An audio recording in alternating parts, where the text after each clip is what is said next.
Hello again, it's me. Long time no see, right? Well, here's your prompt for the informational research report. You all are going to build on what you've been doing so far with the information you've been gathering. You're going to decide which of the many sources you've consulted are going to be the most useful for the purpose of informing your readership. So keep in mind that the purpose of the informative essay is to do exactly that, inform. It's an expository essay which is designed to educate others on a certain topic. Typically, these essays aim to answer the 5 W's and an H question: who, what, when, where, why, and how. Those are the kinds of questions journalists ask when they do their research and when they report. So the point of an informative essay is not to convince others to take a certain action or stance. That role is expressly reserved for persuasive essays. Of course, your informative essay is, if it's interesting enough, it may move readers to learn more about your subject, but they'll come to that on their own, thanks to the wealth of interesting information you present. So remember that your purpose is not to persuade, not to argue, not to take a shocking stance, not to um, uh, overwhelm readers with one side of an issue as if you were presenting an argument. Your job is to present what your community needs to know about a topic that is meaningful to them, and you inform straightforwardly. And so your anchoring question: after researching my chosen learning community issue, what do I want others to understand about it? Now that you've spent time considering different aspects of your topic in your concept map and prepared dialogic notes, which are the they say, I say notes, on a popular source, you will continue your research through the C&M library resources to help inform a larger audience about your topic. This unit builds upon students' existing research skills and introduces them to library resources. Students should know by now that they should by now have an idea of their research topic and begin exploring different kinds of sources and manage them, recording citation details, quoting, paraphrasing, and citing. As a final project for this unit, students will create an informative research report aiming to answer a research question you started with in the last unit. So, as you know, you have a major question, the big kahuna around which all the other questions evolve, but you have sub-questions that you are also answering. Those sub-questions can turn into subcategories of your research report. So if you think about a collapsible cup, the big thing is holding the bigger question, but you have all these little other subunits built in. We'll talk about that in a second. So what we're doing here is, in completing this unit, students will develop a research question compelling enough to sustain a 4-page paper. So that's an open-ended question, right? If it's just a question that can be answered with a single sentence, you need a different question. You want something that's going to involve some conversation. So you want a just right question. I think I addressed that last week, but let's talk. If you're still struggling with that, talk to me, Tiffany, or Rachel, and we'll help you out. You're going to employ research skills, library research skills in particular, locating information from scholarly sources as well as other types of database sources, generate questions and conduct a personal interview. Yes, you are going to do that. Develop and support a clear thesis statement, develop a clearly structured, researched, informed paragraphs, hook the reader into the introduction and wrap up the main ideas in the conclusion. Develop your academic voice by integrating source material into your own writing. You're going to use that neutral third-person voice because your purpose is to inform, not to persuade. You're going to quote, paraphrase, and summarize ethically, that is to say, cite your sources, use signal phrases to introduce source material, and make sure that your sources are also credited in the Works Cited page. The Works Cited page will be formatted in MLA style. The text citations are formatted in MLA style, and you'll write with your audience's needs in mind. Your due date is November 29th. Now you're saying, well, that's okay. This is only the 2nd. Trust me, this is going to speed along. So pace yourselves and spend a lot of time with that pre-writing. We practice pre-writing for the narrative when you just brainstorm some ideas. You did some just free writing in your journal. Well, you might free write answers or responses to your research questions or responses to the source material you have just to get those ideas moving. And that is actually going to be the most fruitful work you do in so many ways. That'll help you think about what you've found. Think about your sources. Think about your ideas that come from your sources. think about how those sources relate to the bigger ideas that you're looking at. Those free writing exercises will be your best friend in some respects. So think about doing that. Your final result, though, is what we're going to be looking at as a group, right?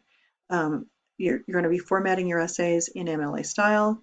We've looked at those kinds of formats before with your name, my name, class, day, month, year on one side, your last name in the upper right with your page number, even double spacing, that kind of stuff. But also we're going to be looking at the MLA in-text citations as well as the works cited citations so that you're doing things ethically. Your essay should be a minimum of 4 typed pages plus a works cited page. So that's a minimum of 5 pages total. You can go longer. I'm not stopping you. Don't go 20 pages because I got things to do. So do you. You got things to do. So pace yourself. Do what you can do reasonably in 4 to 5, 6 pages. Don't go nuts. You'll need to cite a minimum of 4 sources. 2 credible academic articles from the library's databases, a book or an ebook, 1 interview that you conduct, and a source of any other kind that you have put through the craft test. It can't be an advertisement or an advertorial, which I think I've mentioned before, or Wikipedia or any of that stuff. It can be a website, it can be a TED Talk, a podcast. It can be a popular source. You can use more than 1 popular source as long as you have 2 credible sources from the library databases and an interview. As said there. Okay. You don't count dictionaries, Wikipedias, or the Bible as a source. You can use Wikipedia as a place to start. You can also look at Wikipedia's sources and go to those sources, but Wikipedia itself is an encyclopedia, which is just a reference. It's not meant to be a scholarly source. And it's also a moving target because it is constantly being updated and revised. So it's always in flux. So please don't cite Wikipedia. You may use visuals. If you desire, you may include photographs, charts. And if you do use charts from another source, make sure they're cited. We need to know why they're there and cite them. So treat them as any other type of evidence. You introduce it, present it, and comment upon it, explaining why it's there. But you may use visuals as part of your evidence if you so desire. We use modern language association style in our class, MLA, and we're going to learn more about that.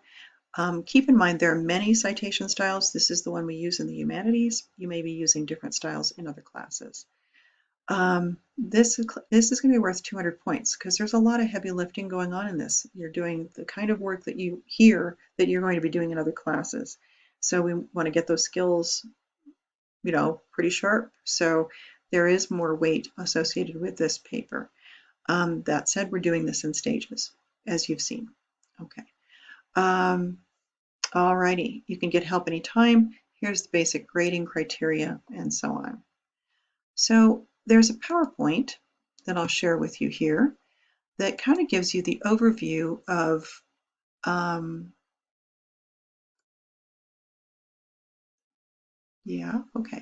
gives you an overview of an informational report in general.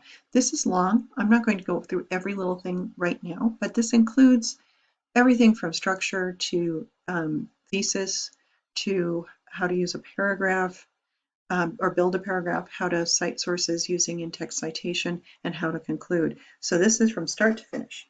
This is an overview of the structural nature of a report. I'll cover some of this in this video, but I'd like you to take a look at this in your own time. So keep in mind why we do reports. Again, this is about the key structure, our purpose, structure, and I use a sample report that you will be reading for your scavenger hunt. So as we know, we started with our narrative. We explored topics from that narrative in the middle unit here. And now here are the key elements of a good report: a focused topic, accurate, current, and thorough information. That's why we look at currency in the craft test. Information gathered through primary and secondary research. Primary research is where you go directly to the source, and primary means you're the one-on-one, you're it, you're the researcher, you're going to the source. So that's your personal interview. And you can interview an expert, or you can interview some member of your community who is affected by the issue that you are discussing. You can interview just someone who's knowledgeable or concerned about the topic. It can be somebody in your personal circle, it can be somebody in your professional circle, or an expert if you're so lucky. You may also do this by phone, by text, by email, by messenger, and record your responses so that you can quote accurately. But yes, you get to do an interview. A synthesis of ideas and materials. Synthesis is where you bring ideas from different sources on the same topic together in conversation. We will be spending more energy talking about what that looks like and how that works in future weeks. But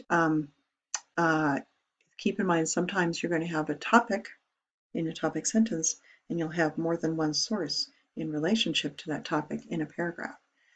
We'll get to it. You're going to present information in an organized discussion, not a list of topics, not a list of sources. You're going to use various writing strategies that might include including a definition. Maybe your readers don't know the definition of a term. For example, one of my colleagues likes to write about capoeira, which is a Brazilian martial art, also dance. She'd have to define that for a lot of people, right? You might have to define some key terms for your readers as well. You might have to do some comparison. You might have to explain a process. There are many ways in which you are going to be using your writing skills. And using vivid detail so that we can see or imagine what you're trying to describe. You are considering your audience and your purpose. Your audience is who needs this information, what do they know, what do they need to know, and what is your purpose? It is to inform. Again, clear definitions, appropriate design, which is to say you're going to use MLA formatting, but you can use visuals, charts, graphs, and tables to support the discussion. We spoke about all that stuff. You may describe a scene or an observation. So for example, if you were to observe a place at work, maybe you're interested in nursing and you wanted to observe a day in the life of a pediatric oncologist, and you had the advantage of being able to maybe attend a Zoom session. That's not ever going to happen, but what if it did? You could describe it. I realize I'm saying Zoom because going to meet people in person is going to be a little tricky right now. So be COVID safe in your information gathering, please, please, please. Your purpose is not to advocate for a cause or to argue, persuade, etc. Or don't break our hearts or make us laugh. You're just here to inform. Okay, so the structure. I'm using a martini glass as my visual aid. The introduction is, it looks like it's really big as relative to the rest of the essay. It's big in the sense that it does an awful lot of work. It's not that it's taking up that much real estate on the page. It's doing a lot of heavy lifting. So the introduction includes the orienting information. What is this about? And the who, what, when, why, when, and how. Who, what, why, where, when, and how of the topic. Now that sounds like an awful lot. And it also leads us to the thesis. Now the thesis in this case is the olive in the martini glass, and you'll notice that it settles to the bottom. Most introductions start off rather broadly, introducing the general idea of the topic. You could introduce my topic of dementia patients often struggle to remember things that matter to them, but music tends to make them better engaged, and then I can narrow it down and explain how who benefits from listening to music, why is music meaningful, and so on. Get to my thesis, and I'll show you a thesis on that topic. Then I need to be able to support it throughout and reflect on it in the end. We'll get to that. But the main idea is that we have to give the readers enough orienting information here so that they know what we're talking about and narrow it down to get to our thesis. You're going to see examples of this. This won't be so mystifying in a few minutes. So here's an example. The introduction is important because it sets the tone for the composition, arouses readers' interest, and indicates the subject. It also contains the thesis statement. Introductions have no set length, although for most of your multi-paragraph papers that your teacher assigns, the introduction will consist of one paragraph. This paragraph will follow the movement from general to specific. That is, you will begin your paper generally with an in an interest-arousing way, and then move smoothly through the paragraph to end with specific thesis statement, general to specific to thesis. Here's an example. Many people have seen teenagers going about their day with earbuds plugged in, blasting their music from their speakers, entirely absorbed in whatever music they may have decided to listen to that day. This introduces the topic with an illustration that we are all familiar with, using who, when, and how. Listening to music is the shared hobby of the current adolescent generation. Background, using what? This pastime causes many people to wonder if the seemingly excessive amount of time that the adolescents of today spend searching and listening to music is affecting their emotional well-being in any way. That raises a question and a concern and addresses an audience. Many people, especially parents, specific audience, argue and worry that the popular music of this generation is a problem and is collectively sending the adolescents down an emotionally slippery slope. Concerns what? As they affect a target audience, parents, and other adults, the who. Considering this concern, it is encouraging to note that the currently available research suggests that daily music listening is beneficial to the emotional health of teenagers, regardless of the genre that they may have chosen to listen to during their adolescence. That's the thesis, or the olive in the martini glass. Now you'll notice that this answers a question, an implied question from the parents or other adults who are concerned about the well-being of teenagers who are listening to music. This, because of the research done, we can answer the question saying that actually listening to music is beneficial. You see how all this is working? All that who, what, why, blah, blah, blah, all the 5 W's and an H are right here. And the thesis is answering a difficult to answer question. So the orienting question that you're going into your research with, a big kahuna, is the question you're answering in your thesis.